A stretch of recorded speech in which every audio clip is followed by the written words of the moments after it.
Welcome back. In this video we are going to talk about Dbscan. So first thing that we would like to know is what is the full form of Dbscan. So when we talk about Dbscan, the full form itself tells us a lot about this algorithm. The full form is density based spatial clustering of applications with noise.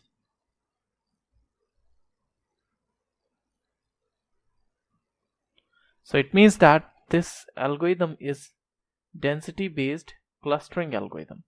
Okay, so it looks for the density of points, so the group of points on the space, and based on those groups it creates the clusters. It creates the cluster of the points or of the group of points that are having noise also. Okay, so that is why it is written application with noise. So applications with noise means data with noise. Okay, now there are a few things that Dbscan takes from the user. So when you are going to create your own Dbscan, or you are going to use the standard Dbscan that is available on sklearn library, you will be required to give few parameters. So one is the radius,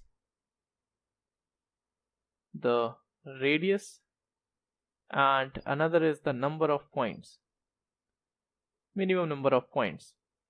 Okay, so I'll talk about these things now. So whenever you go and start applying your Dbscan on the dataset, there are a few steps that you need to follow. So let's suppose that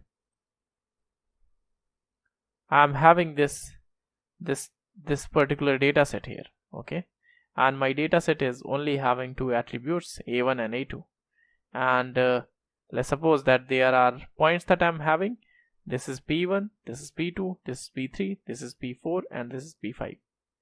So when I'm plotting these points on the space, I'll be having something like this, right? So this will be my p1, this will be my p2, this will be my p3, and this will be my p4 and p5.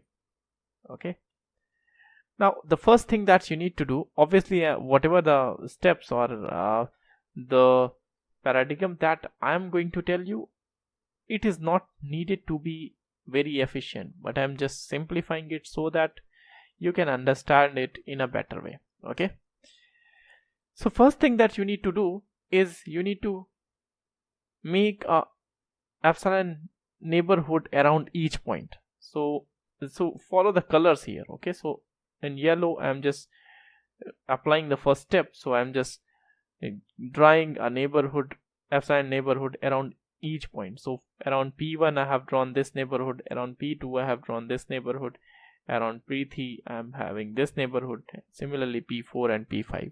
Remember that this epsilon radius is equal. So here you may say that the circles are not very uniform, or they are not having the constant radius, but the problem is it was very difficult to draw the properly scaled diagram. So just assume that the epsilon for each and every circle is same. Okay, so and after drawing this epsilon neighborhood around each point, the second step that you need to require is just count the number of points that are present in this epsilon neighborhood of each point. And when you are counting the number of points, you need to include the point itself. Okay, so let's suppose I'm counting for this p1, so I'll be having 2 points here, the p1 itself and p2. Okay, so that I have written here the count. Okay, similarly for p2 you'll be having the 2 points, so this there I have written the 2 points. p3 you'll be having 2 points. Okay, the p3 and the p4 itself, the p3 itself and the p4. Okay, for p4 you'll be having 3 points, p3, p4 itself and p5, so you'll be having 3 points. For p5 you'll be having 2 points, the p5 and the p4 itself. Okay, so it is written here.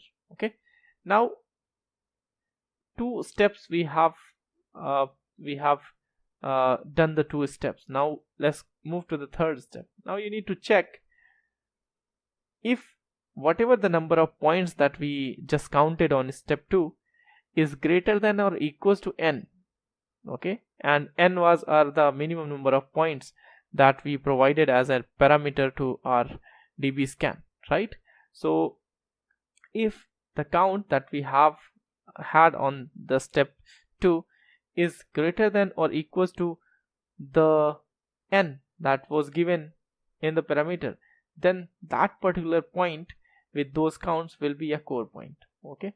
So we need to check like what are the points that are core points and what are the points that are non-core points. So non-core points will be the points that are not satisfying this condition, that is they are not having at least n points in their neighborhood, okay, at least n counts in their neighborhood, okay? So let's see what are the core points and what are the non-core points. Now we already have the counts.